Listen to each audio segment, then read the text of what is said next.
ప్రపంచం అంతా బతుకుతున్నారు వాళ్ళు. ప్రపంచాన్ని చూస్తున్నారు. ఇదివరకు పేపర్లు టీవీలు మన చేతుల్లో మాత్రమే ఉన్నన్ని రోజులు. అక్కడ వీళ్ళయే కదా 2 పేపర్లు, అక్కడ ఇంకో పేపరే ఉండదు. మూడో దాన్ని బతకనీరు, అక్కడ రానియరు. టీవీలు వాళ్ళ చేతిలో ఉంటే సాంస్కృతిక దాడి జరిగింది ఓ రకంగా. అంటే ఒక చట్టంలో కూర్చేశారు వాళ్ళు ఎన్నాళ్ళు.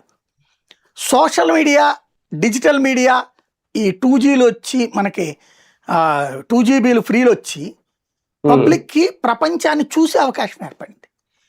ఈ చూసే క్రమంలో ఏట్రేది అనిపించింది. దాన్ని వీడు సమర్థించుకొచ్చాడు, మరింతగా రెచ్చగొట్టే ప్రయత్నం చేశాడు. కన్నడ వాళ్ళని తరిమేద్దాం, లేకపోతే ఇంకోళ్ళని తరిమేద్దాం అన్నట్టు. ఇది ఇవాళ నువ్వు వాడిని తరిమేస్తే రేపు మనల్ని తరిమేస్తారుగా ఇంకో చోట అనే ఫీలింగ్ వాళ్ళలో వచ్చింది.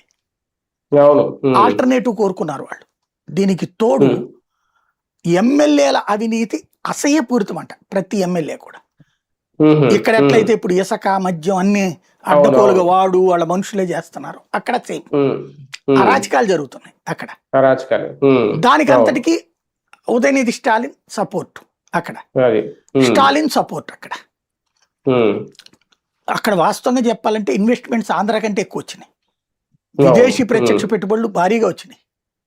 బోల్డ్ అండ్ ఇండస్ట్రీస్ వచ్చినాయి, సాఫ్ట్వేర్లు వచ్చినాయి, అక్కడికి మ్యానుఫ్యాక్చరింగ్ సెక్టార్లు వచ్చినాయి. డెవలప్మెంట్ అనేటటువంటిది